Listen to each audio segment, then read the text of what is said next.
Andrew Sieve, welcome to Acquiring Minds. Hi, Will. It's good to be here. Thanks.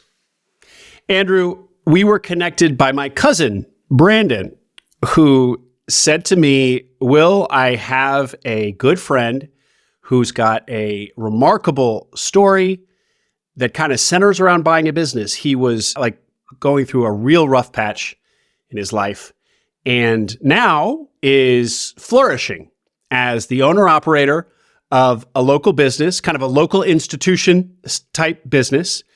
And it was really buying that business that kind of turned things around for Andrew. You should talk. So we did so last week. I heard this remarkable story. And thank you, Andrew, for coming on Acquiring Minds to share it with the audience. Thanks, Will. I appreciate those words. Yeah, it's an interesting story for sure. I'm glad you thought it was a fit for your show. Happy to be here. This will be good. Great.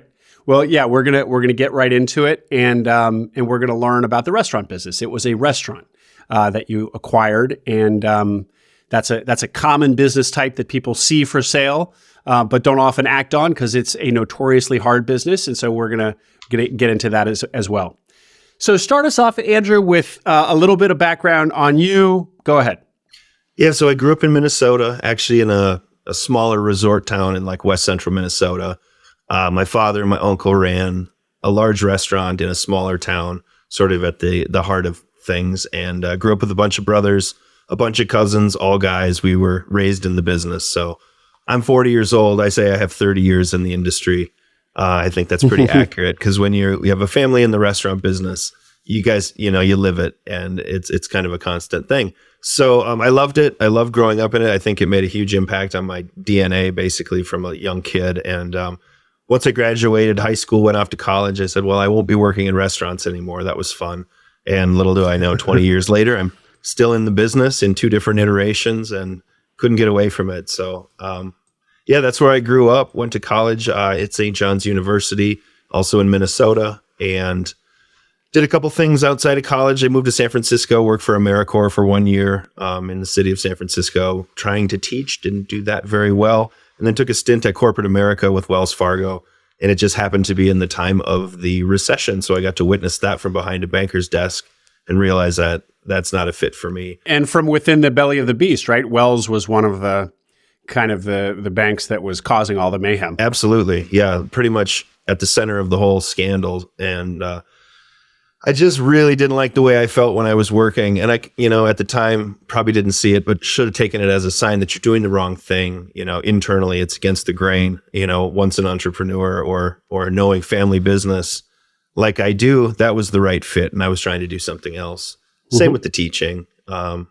So I got out of that, started working for a restaurant, came up with an idea, said, hey, I want to run a restaurant. This is what feels right and natural. But it was the midst of the recession. Talked to my dad.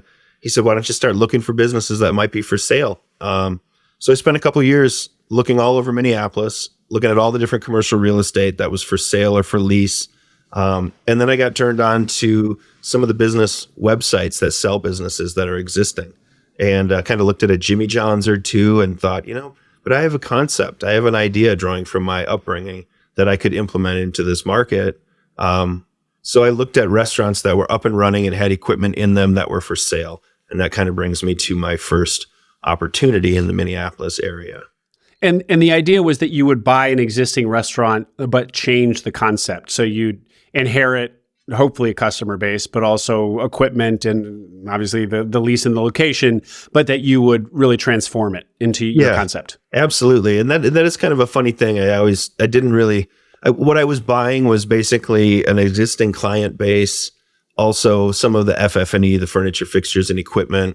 But yeah, if you buy a family comfort food restaurant and change it into a hot dog stand, it's really hard to compare those numbers at the end of the day. Right. So exactly, buying that business was kind of a weird.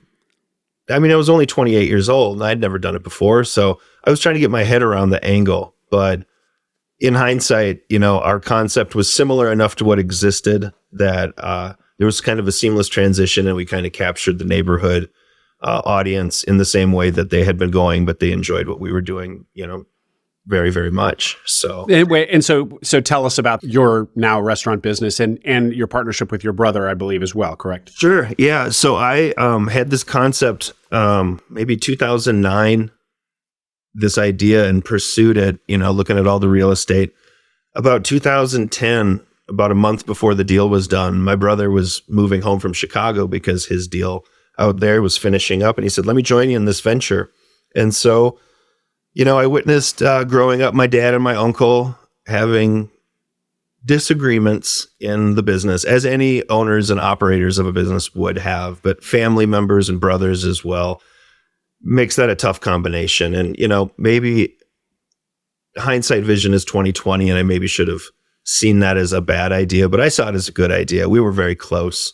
We went to college together. I used to follow him around to his buddy's house when I was a kid. So this is, of course, going to work. And it did. It did work for about 10 years. We were very, very successful at that first restaurant. We had a great product, an awesome staff, great location. And, it was kind of like Cheers. I always wanted and for people who know Minneapolis, this was in Minneapolis or St. Paul? It was in Minneapolis, in the neighborhood of Northeast, actually, kind of a hipster community, getting more and so you guys had it for 10 years, and the concept was what? It was basically named after my grandmother, who started us in the family business. So I was technically a third generation. So I kind of thought I'd tip my cap back to the story of how we all arrived in the business and where we were. So I named it after her, and then I served a higher level of comfort food towards the end of the recession that we grew up eating, as hot beef sandwiches and, brisket hashes, biscuits and gravy, all the warm, fuzzy feeling food that people have been ordering for 100 years in this country. I thought if it was in style in the 60s and the 80s and the 2000s, it'll probably work here too. And it did. It did. So you guys, Cedar, by the way, just a small little restaurant. How many seats did you say? About 60. 60. Yeah. And so that's considered pretty small by restaurant standards? It is. I learned a lesson working in a restaurant during the recession and then talking to another owner.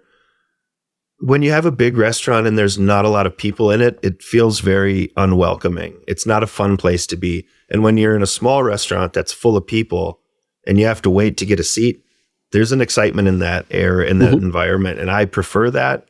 And so we based the concept on have a little place that a lot of people want to go to and then have it be full all the time. And we should make some money. And make money you did. So it was a successful concept, like a lot of your ideas and your thesis, if you will, around this restaurant startup panned out. They did, actually. We had when you're doing a business deal, usually the seller of the business hires a broker. And there was a broker involved. Didn't do much on our side, but we got to look at the numbers, tax returns, P&Ls from the previous owners, and thought, if we could provide a similar or better product than they were serving in the way that we know how, these numbers should work out. And in fact, we could probably beat these numbers. And I think by the end of the second year, we had almost doubled the business. Wow. Awesome. Yeah. That's great. Especially considering that you changed everything up. Like you worry about turning off existing customers, but it sounds like you doubled existing customers. We did. Yeah. And just so the audience is clear, this is not the story. This is not the main story. This is a previous story of acquiring a small restaurant. So because the way I introduce things, I think people might be a little confused. Okay. Sure. So your 10 years of success with this, you're partnered with your brother, your co-owner. We're what, 2018, 19 now? Yeah, late 2019. I had then what? I had just gotten married in September. And I'd been, my brother had a family, and I wanted the partnership to feel different than it had felt for the 10 years we had ran the place. I mean, we got along well enough to operate the business, but it was a little dysfunctional, and some would maybe use the word toxic, and that's not to throw anyone under the bus. It always takes two to tango. We all bring what we bring to the table. But I had decided that I wanted to kind of call him on how the partnership was going and change it. Turns out he wasn't very receptive to that and said, I think the partnership should be over. Maybe I'll buy you out. And I was pretty shocked by that. Like I said, I'd just been married 3 months before and didn't see my life changing like that. And about a week later, COVID hit, and all conversations about selling out were off. Survival mode changed the entire way that we ran businesses. And by this point, that's kind of like saying, hey, I want a divorce, but will you sleep over at my house? So I didn't really get to work at the restaurant during those times. My brother said, I'll run it and get us through this. And when we're at the end of it, we'll do a deal. And it took 2 years. And that was a long time to wait with a lot of uncertainty. But meanwhile, COVID, so COVID is unfolding. Yeah. And in your personal life, things are also happening in your marriage. And then on top of it, of course, George Floyd occurs in your city. Correct. So how does all that? So there's more going on. Tell us about that stuff. I was married to a journalist who, 24/7 news cycle is difficult to be involved in and stressful. And our city under the pandemic, I think it was, I don't know, I'll misquote history here, April, May. It's all a blur to me, but George Floyd was killed in the streets in a neighborhood not far from ours, and the city just, went up in flames. There was so much tension and so much stress, and my home life got rocky, and I guess I told you this in our previous conversation. It hit home so close that George Floyd's girlfriend, who testified at his trial, was a regular at our restaurant on a weekly basis. Wow. So we were in the thick of it, and not to get into too many dirty details, but it was hard to keep the nose above water in all those areas with all that change. And my wife and I, my ex-wife and the stress kind of boiled over, and she took off, and I decided to go back out, and I relapsed on alcohol. I'd been sober for over 4 years and had stints over the last 10 where I'd been in recovery and trying to work on myself. And, the world was falling apart, and I felt desperate. And I went out and medicated myself the way that people like me do. And that's not a fun thing to admit to the world, but it happened, and it's real. And we tried to make it work a few months later, and it didn't. And then at that point, I was really, really low. Said, I don't want to be married anymore. And so I lost my business. I lost my partnership. I lost my sense of purpose. The pandemic's happening, tension everywhere, and now I don't have a partner at home. So I was pretty desperate, and I ended up having a little bit of a mental break. And I went away for a little while to a treatment center for about 28 days. And I got out, and my wife had left. She had taken everything out of the house that was hers and basically said in a text message, I don't want to be married anymore. Let's not talk about it. Let's just be done with it.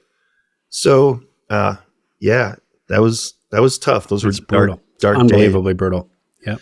Yeah. And then, just fearing how that was going to go in the process, I had just this lightning bolt moment, I guess, like the lightning bolt that told me the first time that I should start a restaurant. It just came out of nowhere, and it felt right. I had the idea that I should just sell my house.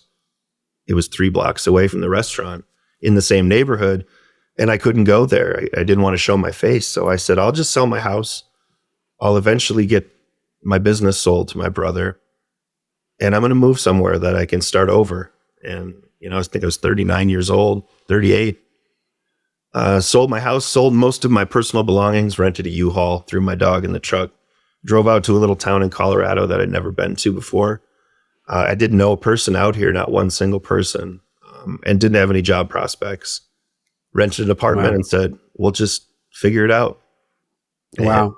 And it was that an invigorating moment, or was it a sad moment, or a desperate moment, or all of the above? Oh, all of the above for sure. I mean, so bittersweet. I knew I was moving away from my family. We all lived in a few block radius in Minneapolis and got together for everyone's birthday. I knew that I was going to be extracting myself from the situation. But it's what I had to do to be okay for me. I couldn't do it for anybody else. And so, but coming out here, driving across the Nebraska plains and the foothills come into view, It was exciting.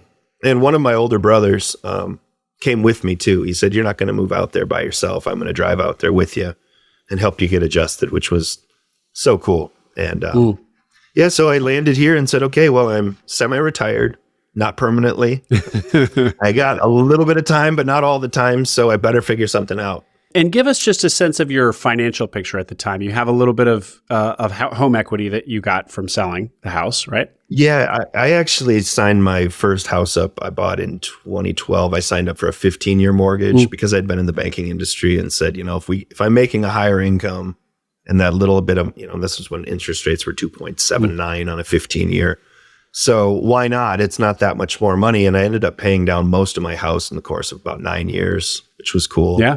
So I had a lot of equity, and then the values of the homes in my neighborhood, and I think our restaurant had a lot to do with it.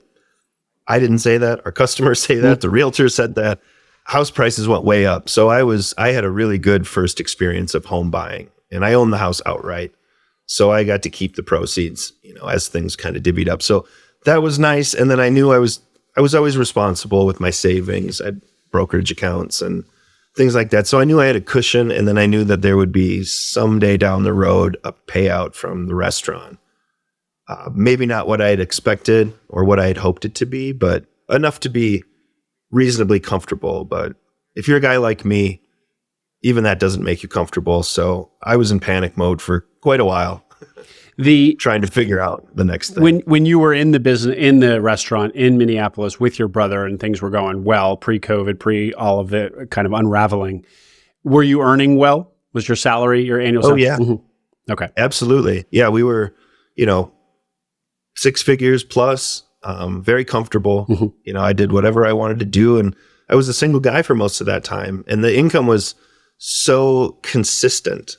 And I think that if you run a certain kind of business and can have consistency from month to month with your customers, and that income comes in, it was a really comfortable place to be. Yeah. And for both of us. And then I think it made it ultimately scary because that sense of security goes away in an instant. And then you say, how am I ever going to find a job working for somebody else that's going to replace the kind of income you can have as a small business owner, even if you're a 50% partner?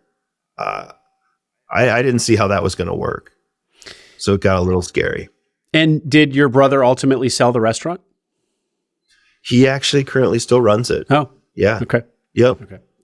But you're still expecting maybe at some point, I guess he's probably not going to sell it, at least not imminently. If he survived COVID, and George Floyd, the fallout from George Floyd, he's probably intends to keep it open now. Oh yeah. I'm not sure about the day-to-day operations or, what he's really up to there. I know it's open, still running. I think the same staff's in place, so it should be just the same as it always was. He's just doing it on his own now. But through that kind of separation of the partnership, not a legal dissolution, but a de facto separation in the partnership, you guys became kind of fell out of touch. You're not really in touch with him anymore. So this was a rough separation. Yeah, it was. And it's tough because we were 2 middle brothers out of 4. And like I said, I looked up to him, and we worked a lot together. We both put blood, sweat, and tears into our business and, built it with our backs and our people. And, to not be able to have discussions regularly or ever really is a tough thing. Yeah. It's kind of like a death in the family. And I have hopes that someday it will be better and that we'll find resolution, but it just wasn't the best way it could have gone. Yeah. So time will heal, we'll say. Okay. Well, so you arrive in a town in Colorado, sight unseen, with one of your other brothers there in the passenger seat supporting you. And then what unfolds in the next number of months? Yeah, so I really dug into like the recovery community out here in this town, because I knew that that's a built-in network of people who meet regularly, and I knew it would feel like I have at least friends or some family. So I spent a lot of time, in certain meetings in the recovery space and getting to know people. And I met a few people in this smaller town that were very well connected and kind of got taken under their wing and introduced to different people. And I was pretty outgoing. I was hurting pretty bad, but I knew, if you don't know anybody, you have to talk and have conversations and be open and try things you weren't comfortable doing. Show up to meetups by yourself. It's a little bit of a scary thing. But one day I went out to breakfast with one of my friends, and it was this cute little restaurant in town that had apparently been there forever. And I walked in and I just got this feeling kind of washed over me, and it just felt like what I used to do. It just felt very right. And I sat down and with my friend and his baby, and we were eating some food, and a woman walked by, and I said, "Excuse me, are you the owner of this place?" And she said, "I am." And I said, "This is a great little spot. It's so cute. And your food is really good. What are you doing working here right now?" And she laughed and she said, "Well, it's a Saturday and I'm in the restaurant business. I always work." And I said, "Well, you wouldn't always have to work. You could retire and just sell the place to me."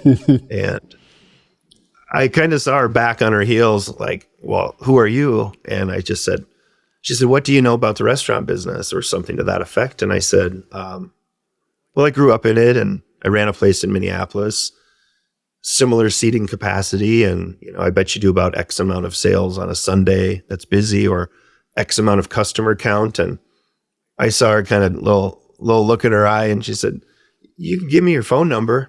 And I did give her my phone number. And one of those things, I empty my pockets at the end of the day, and anything that's paper is in the trash. And there's no reason that, she should have taken that real seriously. But fast forward, so that was probably November of 2020. Yeah, 2020. Excuse me. I'm trying to think. Well, and let me pause you there real quick, Andrew. First of all, what possessed you to ask that question? And I actually don't mean like what gave you the cheekiness to do that. Why were you even talking about buying a business? Where did you get this notion that you might buy a business? Was this something that you were contemplating? And on, related to that question, what were you thinking you would do for money to support yourself, or as a job, or what, once you kind of got established out there? No idea. I mean, I worked at a golf course for the first summer I was out here just to go somewhere and play some free golf, which was nice. But so what gave me, the question was, what gave me the well, why did it even occur to you that you might buy it, even as a joke? Yeah. Well, I remember when I was a kid, watching my dad, my uncle, kind of operate this highly successful center of town business. I liked what they did, and I grew up, playing golf, and I lived on a lake, and it wasn't an entitled upbringing. It was just a nice upbringing. So I knew whatever was going on with running a business was raising a family of 4 boys in the 80s and 90s with pretty good opportunity. And so I looked up to my dad and what he did, and used him as sort of a model of what could be. And he said something to me when I was maybe a young teenager. He said, you can always buy an income. If you go to work for somebody else, you get paid what they want to pay you. And if you work for yourself, depending on how you do it, there's really no cap. And, he had other investments in hotels and apartment buildings. So I saw him doing the multiple revenue stream and a lot of real estate investing that had, they were cash producing assets. And I thought, that seems to be the way to do it. So that little statement, you can always buy.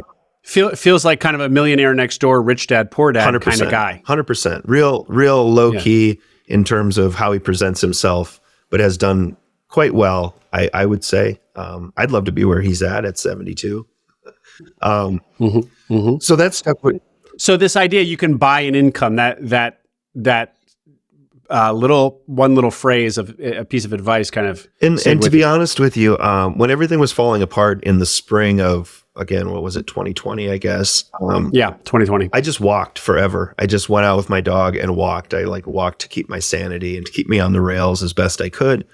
I've been talking hundreds of miles in a few short months. And I was listening to podcasts because I needed to have a conversation in my ear. And for some reason, I kept gravitating towards business-based podcasts like Bigger Pockets, Money, Bigger Pockets, Real Estate. Just lots and lots of stories about people buying businesses and what that looks like. And, appliance repair companies and plumbing companies, and you named what your show is doing. I was listening to. And I thought, the only way that I'm going to get back is to probably do it that way. And so I guess that was just to buy a small business. Yeah, to buy that income stream. And if you have capital or you have good credit and a combination of that and capital, that's a possibility. You're going to buy a business with a percentage of what the value is as a down payment and take out a loan. That gives you access, Yeah. I remember hearing that like 90% of business owners don't have an exit strategy. And I fell into that category. My brother and I had no idea what to do with the restaurant if the partnership didn't work out. We didn't think that far ahead.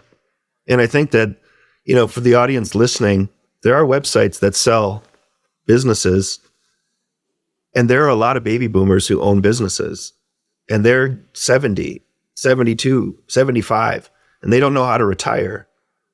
And so for me, I saw this business owner who might be similar to that age or has done it for a long time. And for some reason, it just clicked one day to say, it was the only time I'd ever eaten there too. I wasn't like a daily regular. I just said, hey, maybe you should sell it to me. So then over the next 10 months or so, I was part of the whole crypto rise and fall. I thought that was going to be my ticket to riches, and it looked pretty good there for a while. But as the stories always go, up and back down and shoulda, coulda, woulda. So I think come spring and summer, it was starting to get real heavy. I'd been out here for a year and a half now. Tried to do a couple other, jobs, work at a restaurant, serving tables. I looked into becoming a roof salesman because there's a lot of hail out here in Colorado. That's so, big job, big thing in Colorado. Yeah, it is. And, it seemed like every time I had this idea or I felt desperate and I needed to force the situation, go out and find something in my life happened that prevented me from proceeding with that career choice or that job option. And I can't really explain it without sounding woo-woo or esoterical or kind of weird, but I think it was all happening for a reason. Like something was grabbing me and saying, don't go that way. That's not what you're supposed to do. So I guess I could share the story I told you previously. I was sitting on the roof of my apartment with one of my friends, and she commented on me, searching for jobs and feeling miserable, trying to put a resume out there to the world, not knowing what I'm qualified for with high income expectations. It's starting to look desperate. And, she just said to me, why don't you just tonight put out to the universe or whatever's out there what you want? And I said, okay, I'll note this night as a statement, a declaration of what I'm looking for to get out of life. And I was specific. And I said, I want to start a business or own a business again. I want to work for myself. I want to have the income that I used to have or more. And I won't think, and she said, great, now go rip up your resume and delete your profile online because you don't need to find a job. And I said, okay, I think you're right. So the next morning, I'm having some quiet thoughts by the pool at my apartment and wondering how I'm going to fill the hours of the day. And my phone rings and it's a strange number that I didn't know, and I picked it up, which I don't always do. And it happened to be the current owner of the restaurant that I had offered to make a purchase on in a passive and jokey but serious kind of way. She said, hi, it's me from the restaurant. Do you remember the conversation we had? I said, yes, I do. And the phone almost dropped out of my hands. Would have hit my jaw on the way down because it was way down there too. And she said, I think I'd be interested in having a conversation with you. And I said, I can't wait. Let's go have coffee. We did. And so she said, what kind of questions do you have? Just throw them out there and let's talk about, what you know about the business. And, she said, why don't you come and work for me for a month at one of our other stores so I can, see how you are and you can see how we are and see if this is a fit. I said, sure, I'll come down and be a busboy. I'll be a host. I'll be a server and I'll cook in the kitchen. And, I did that.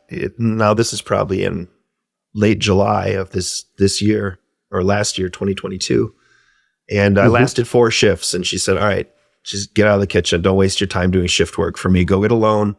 Let's get this deal done. How fast do you want to do it? Because how can you impress her so quickly in 4 shifts? It's just like she just wanted to make sure that you knew the business, and it was very clear that you were competent and were an old hand in the restaurant game. I could finish her sentences. I know how to expo food out of a window. I know how to cook on the line. I'm a pretty good server. I've been a host and a person as the face of the business, or one of the faces of a business, for a decade. Like I know how to do it. It's second nature to me. It's who I am. And I think, as a person who's like that herself, she saw that in me right away. And I think a lot of people in business or restaurants even talk a big game and they don't have the skill to back it up. And so I showed her through however I showed her that I was the real deal and knew what I was talking about. And so she cut my month down to less than a week or 2, and off to the local bank I went to see if I was lendable. Well, and let's hear a little bit more about the business, Andrew. Whatever you can share. I know you can't. You can only share so much. But you mentioned multiple stores, so tell us about that, and just give us a kind of a story, the story of the business. It's kind of a cute place that everybody in town knows, been there for decades, sort of thing. Flesh it all out for us. Yeah, so I would call that an institutional restaurant with a captive community supporting it, and there are multiple locations. Again, the partners of mine. So I bought my location outright. I'm a sole owner operator, but it's under a licensing deal. So there's a handful of locations scattered around the area. Some of them are independently owned. A few of them are, and few of them are owned by the founders of the company, the people who created it. So we're all partners under a name and under a licensing deal, but a few of us are allowed to operate our own stores, tweak a few things, but there's a lot of proprietary stuff going on. Again, many decades in business, so people know what to expect, and I'm no dummy. Just the worst thing you could ever do is come into a restaurant and start changing things that people expect. I mean, it's the fastest way to going out of business. Yeah. And it happens all the time. So I told the owners, I said, are you looking for the most money possible? Are you looking for a quick exit, or are you looking for a seamless transition? They said seamless transition. I said, I can provide that for you. And they said, great, that's what we're looking for. Mm-hmm. Okay, and just a little bit more on the mechanics of the relationship to this woman, the founder, and her husband.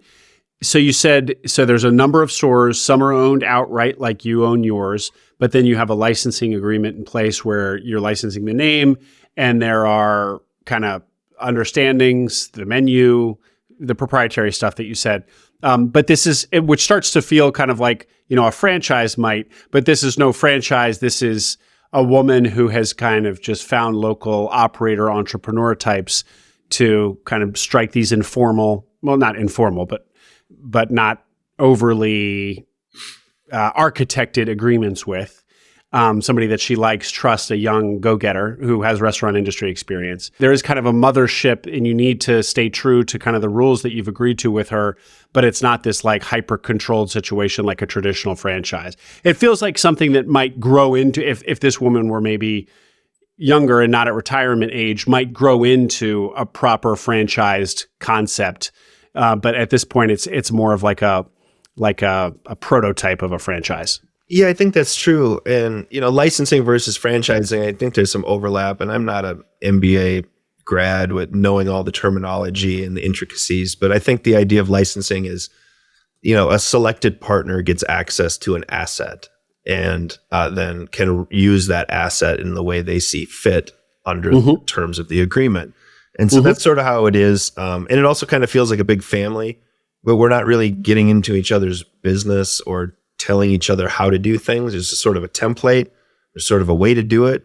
And within that, there's a little bit of leeway. And then I pay a licensing fee. There's a percentage on my gross sales on a monthly basis that goes to the former owners of my location. And so it's a good deal for them.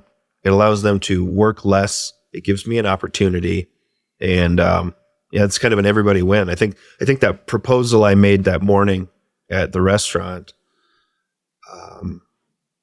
I think it was mutually beneficial. And again, I can't explain that timing. All I can tell the audience that might be listening is you never know what you might get if you ask, or if you have a intuitive thought or feeling, act on it. It's telling you something. It's never wrong. And for me, it took nearly a year to come to fruition by planting that seed. So I know that it wasn't on my timeline. Certain things had to happen, and on both the seller and the buyer side, to make this a deal that was going to happen. And I tell you, Will, it worked so quickly. The broker said, I've never done a 30-day close. This is crazy. Like, we made it happen. It was like seamless. The whole thing just worked out. I bought the business actually for a pretty good percentage discount on the appraised value. So I got a good deal on the business, which again, most people selling a business want the most money possible for their little baby. And that just wasn't the case here. I think it was a right fit type thing. That makes sense. Yeah. Oh, no, it makes a lot of sense. I think a lot of sellers look for that, and it's a theme that comes up again and again with the buyers and guests on Acquiring Minds. Can you give us a sense of any of the financials, business size of the restaurant? I know you can't get into specifics, but that's any kind of ballparks? Yeah, ballparks. And again, I've only been involved for a little over a quarter now, 4 months or so. But I can look at how it has performed in the past. And, it's $1 million plus revenue restaurant, which, I don't know what the expectations are. There's a lot of restaurants out there much bigger, lots of seats, and a huge bar that might do $7 million in a year. So $1 million plus doesn't look, attractive. But if you run $1 million plus business the right way, it can be very profitable. So it doesn't really matter the size. I think it's more about percentages and how you operate and keeping certain metrics in check to make it work. And what do margins look like in the restaurant business? And as you answer that, explain to us why the restaurant industry is so notoriously difficult. Well, for instance, if you're serving breakfast and like currently this place in time, eggs are out of control. There's an egg shortage. I don't know if it's across the country, but it's definitely in my area with the avian flu. Egg prices have tripled. So how do you weather that and keep your margins in check for food cost? You got to get creative, there's strategies to it. Inflation, minimum wage increases in popular parts of the country, all of it cut into, what I guess generally speaking, restaurants would want to have somewhere between 25 and 30% food cost, and maybe a 25 and 30% labor cost, and 20 to 25% operational costs. And so you're cutting down that number pretty good. Then you may have licensing or franchise fees.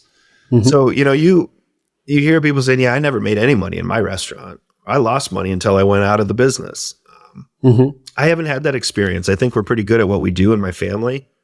We had good education, a lot of experience. So we run it well, but I think, 5% to 20, 25% if you're a killer operator, and if you're doing $1 million, let's just say, that's pretty good money, I think. Sure. I mean, again, it's all relative. Everybody's on a different level, but it's livable for sure. And what kind of margins was the business doing? Can you share that before your ownership? I don't think I can, but what I can say is that we're good at running it. So, like I said, there's a range, a low end range, 0 up to 20, 25%. We're pretty good at what we do. I'll probably keep it there. Great. Gotcha. Really, really neat. So you're 3 months in, Andrew. You're your first quarter, or you said you just finished out the first quarter? Yeah, I think I bought at the place. September 16th was my first day. Yeah, 4.5 months, something like that. Okay. And just give us a sense of what you kind of already did with the story of kind of manifesting what you want, but you had been just really casting about, kind of applying for jobs, but not having any success, not really knowing what you wanted, knowing that everything that you were applying for was not what you wanted. just going through the process that's really demoralizing for everybody looking for a job. I mean, it's a terribly unhappy process for most people anyway, let alone when you have the hurdles that you had. So you're really still in a pretty low spot, right? Before, absolutely. Yeah. The lowest I've been in some low places, and it was feeling like the walls were closing in because I was living off savings and I didn't want to.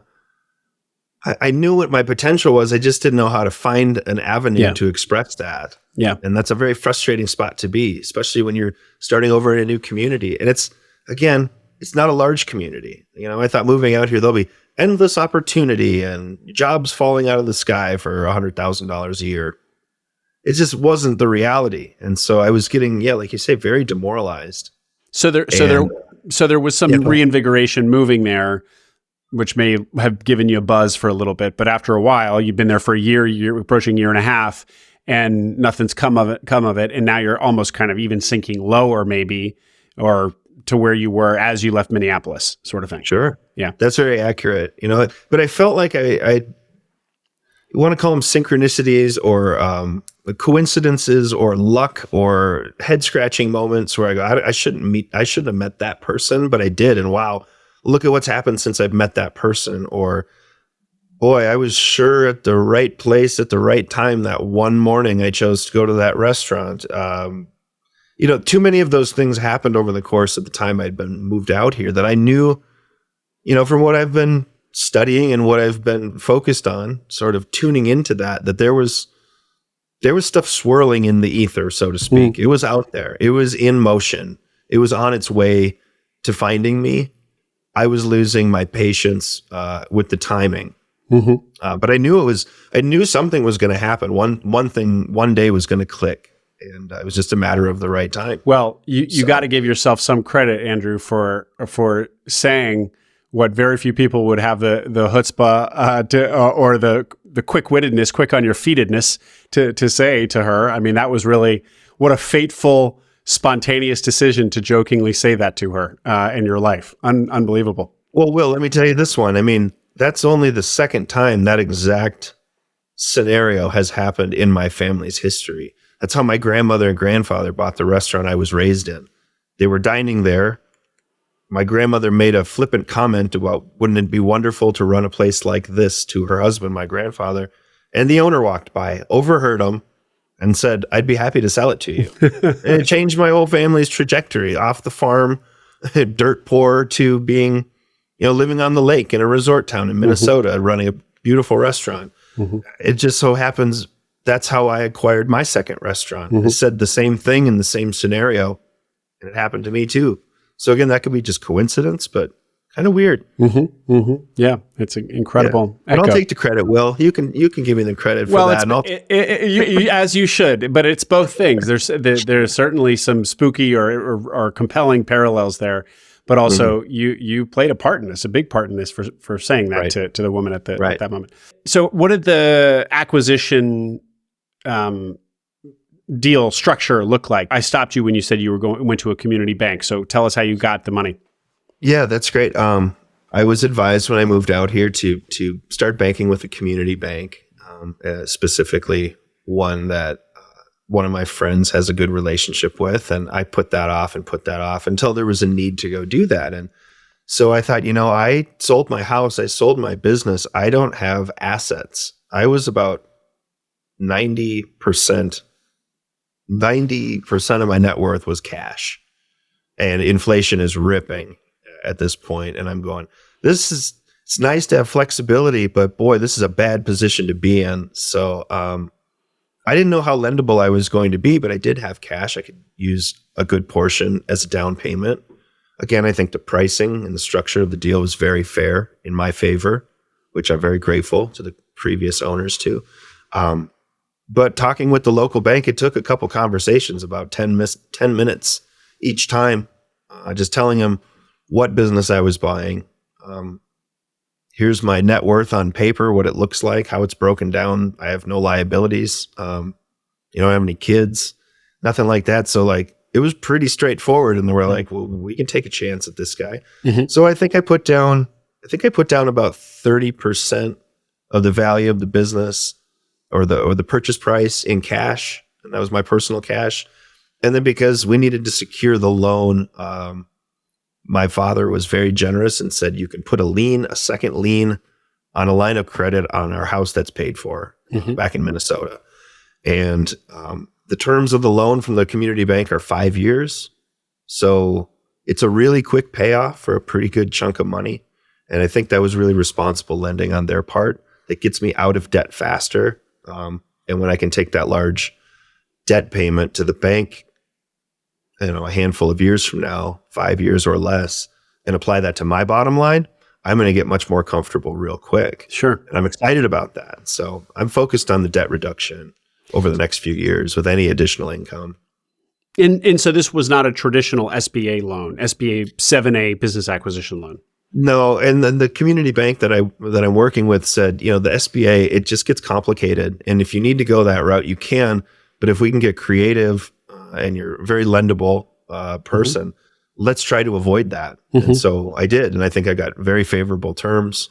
And I think it's structured in a very responsible way. So they took care of me. I believe you told me also that when you dropped the name of the restaurant that you were acquiring, they knew it.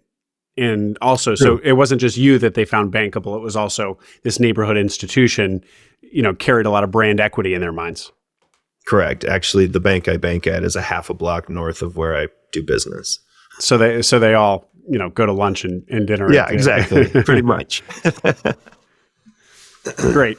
Well, what are you what are the plans now, Andrew? Is it basically to just you've already said you want to pay down that 5-year debt and continuing to operate the business? I mean, you're only three couple months into this, so you don't need to have big plans. You're just probably getting your feet, but seems like things are going really well. Getting some breathing room now after a little while, and that feels good. I did purchase a house in town as well. The same week I bought a business, so apparently I pushed all my chips into the center of the table and decided to plant roots here. I think is a good move. I think the plan is just to operate the business. My staff, for the most part, has been a core staff that's been there for quite a while, multiple years in all departments. So I have a good core group of people that I can trust and help me run the place. I think a friend of mine said when he came in for breakfast one morning, he said, this is the first time I've seen you over the last month or so running this place where it doesn't look like you're wearing your dad's suit. And I said, like he's saying, I looked comfortable finally in my own skin there. Because I was the new guy. Sure. And I talked to a restaurant consultant that was offered from one of our vendors, just a high level conversation. And he said, buying an institutional legacy restaurant is often much more difficult than starting one from scratch, which I was surprised to hear. But he said, these things, they fall apart all the time. Staff leaves, new management comes in, changes things, community doesn't embrace new ownership. I said, whoa, that's a good point. I guess I didn't really think that was going to be the case here. And it wasn't. It didn't work that way in my case, which was great. Maybe I'll, take some credit for leadership or something, or just having luck and good people to work with. But I think I'm kind of whittling the stick, into a spear right now. I want it to be a really, really high level, high operating joint and just get a really good team around me. I know the former owners brought me in as a partner to their organization with the idea that I would help grow the brand. And, the community that I'm in, the whole area of this part of the country is growing so fast. People are flooding in from the south and the coasts, and they're landing in this little spot. And, they want me to find a couple more locations if it's possible over the next 5 years. And to your earlier point, with the hopes that some large franchise company comes in and buys everybody out. And when they do that, they typically make it an offer you can't refuse. And then the former owner said, and then we all retire and become artists in the mountains, which would be my dream. So, there could be a 5-year play. There could be a 10-year play. I could just have the one, run it. Our hours are very reasonable, have a nice work-life balance, make enough money to live on and enjoy being in a new community without the stressors of my old life. I don't know what direction that's going to be yet. I don't know what path I'm going to be on, and I'm not in a hurry to find out. I think everything will happen when it's supposed to, kind of just unfold. Speaking of hours worked and stress, that of course is also one of the things that is notorious about the restaurant business. How hard are you working? I mean, how many hours are you working a day? More than I need to, for sure. I mean, I have a staff of people who are so responsible and take such good care of the place. I could let them do what they've been doing for a long time. I, however, like to be there. I like to hear nice things that people say about the business that I own and operate. I can't take credit for all the history of but I know how we're executing currently, and people seem to be really enjoying it. And that feels good, you know? I like being around people. I like stirring up conversations and sharing my story and getting to know the town. So I'm kind of, I always wanted to be Sam Malone from Cheers. I used to grow up watching that show with my brother. Perfect. Yeah, and so I actually have a framed picture of Woody and Sam back by the back bar at the restaurant as sort of my inspiration for taking this path. I want to run a place where people walk in the door and they recognize you, call you by name, you do the same. And that's the kind of place this is. So like, why would I sit at home on my couch with my dog while there's action to be a part of for, limited hours during the day? And if I'm there and it's going well, it's financially beneficial to me. Like, I haven't been earning money or had a place to go. So now I do. I've been working a lot. I mean, I imagine you're kind of hungry for some structure to your day, hungry to go somewhere because, being unemployed and aimless and kind of, that's a terrible feeling after a while. And just being hungry to have somewhere to go and feel productive and feel engaged is probably scratching an itch you've had for a while now. I think that was the biggest part of feeling down when things weren't working out. It's just like, there's a ball game being played and I'm sitting on the bench and I don't know how to get in the game. Yeah. And, for any of your listeners who are saying, oh, I want to buy a business so I can sell it in a couple of years and then I can retire at 42. I don't know. I mean, maybe that's for you, but days get long and that might be nice for a month or two, but you stretch that out and, you're in your prime working years and you opt out. It's a tough spot to be. I know it's not a goal for me anymore. Like, I just want to have something that I enjoy doing that I can be a part of. And then I'm not looking for like really an early exit. I can say that now. Bags under my eyes probably tell you a different story.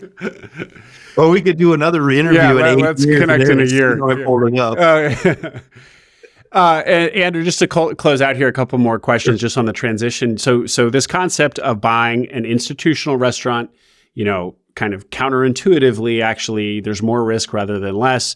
Part of it is, according to this consultant, I suspect part of it is that a lot of people try to change stuff, and you were wise to not do that and know not to do that. But employees will leave was one of the things mentioned. What did you have a day one speech? Did you kind of go in and gather everyone? Was there a handoff, or was it more kind of quietly done, where you just kind of started showing up and were introduced around, kind of not in some big production, but kind of more gradually?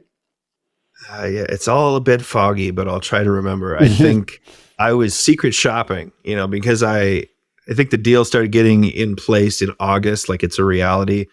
And again, I was living not far away from where this place was located. So I would find myself just going out for a meal there and observing and looking, and I would change this. I see that person, they're doing a great job. Why is the floor all messy, et cetera, et cetera. And I was showing up as a person who didn't show up there. And then I was there every other week. And I think staff started going, who is this guy?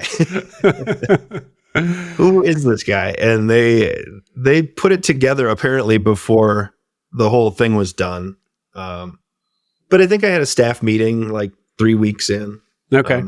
Had to hire up a couple people, and then I just brought everybody together and poured everyone a glass of champagne that was legal to drink and said, this is sort of where I'm from, and this is sort of what I did, and this is what I'd like to do for this company and this business in this community. And for all of you guys, like, I want to be successful and all ships will rise with the tide. If you don't want to be a part of like what we're doing and row in the same direction, totally fine. But I'm here to make all of our lives better if I can. So, and we lost a few people here and there over the last few months, but that's the nature of the business.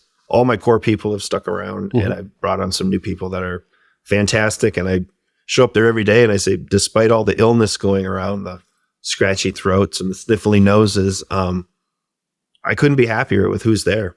So it's fantastic. And does it feel like the business that you ran back in Minneapolis? I mean, is it kind of feel familiar, or are there surprises and it's a different animal than that one because every restaurant has its own? No, it's better in almost every way. The hours are better. I have a kitchen that cooperates. Our kitchen was great back then, but chefs sometimes have ways about them that are difficult. And my people just, anything I want to do, they say, oh, let's do it. We're excited about it, which is awesome. I can delegate projects to staff in the front of the house instead of thinking, if I could do it, then I should do it. Well, that's the old owners of my location said, we don't want you to act like that. Like, we want you to grow our brand, grow your business. We don't want you busting tables. And I bust my fair share of tables too. But I'm also looking at my team and saying, I think that's the most important thing to having a work-life balance. So great. I don't know if I got lost in the weeds in that answer, but no, that was great, Andrew. Well, is there anything else that we didn't touch on from this story of kind of resurrection, to hopefully not to use too heavy a word, but it sounds like you couldn't have been much lower than you were, and now you're in a wonderful place with this institutional restaurant business that you acquired, and it all started kind of on a whim, and you're off to the races. Again, yeah, we'll have to check in and see how things are 9-12 months hence, but sure. Right now you're sitting pretty. Yeah, it feels really good. I mean, you used a heavy word, resurrection. Redemption would be another similar word that's what I was hoping for. That's what I wanted. Nobody likes to leave town with their tail tucked between their legs, and whoever is around might tell stories and might have opinions. It feels bad to run away from that and then not know what's going to happen and have all this uncertainty. Yeah. And finally something that was totally right, a deal that I probably shouldn't have got, whatever the circumstances, it's worked out, and I have I can sigh, big sigh of relief for being where I currently am, because I know what it looks like on the other side. So I wake up every day with the feeling of gratitude, willing to work, put in the hours, take care of my people. Grateful, really. Great. Well, thank you very much, Andrew, for coming on and sharing your story. I'm so glad Brandon connected us. Congratulations to you. And we certainly will circle back around and hear how things have gone a year from now. Excellent. Well, this has been fun, and I appreciate you having me on your show. Thank you so much. I hope you enjoyed that interview. Make sure you subscribe to the Acquiring Minds channel below. We are now publishing twice a week, so tons of new interviews and stories to come. Stories that will help you along your own path to acquiring a business.